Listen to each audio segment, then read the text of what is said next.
आज हम बनाएंगे चिकन टिक्का समोसा। तो ये बोटियां थी जिनके हमने छोटे छोटे पीस कर लिए हैं और इसे हमने कूट लिया है। तो ये कोटी हुई मिर्ची हैं,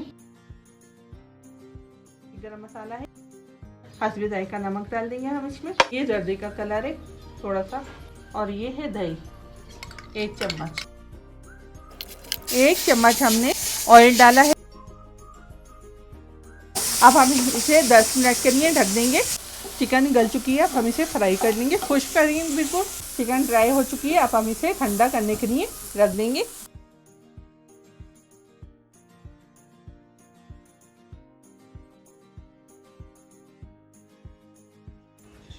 चिकन टिक्का समोसा अब तैयार है और ये सिर्फ देखने में नहीं, खाने में भी बहुत ही जायकेदार है। तो आप लोग भी इफ्तार में ज़रूर ट्राई कीजिएगा। कमेंट करके हमें बताइएगा आपको हमारी रेसिपी कैसी लगी। चैनल को सब्सक्राइब करना मत भूलिएगा।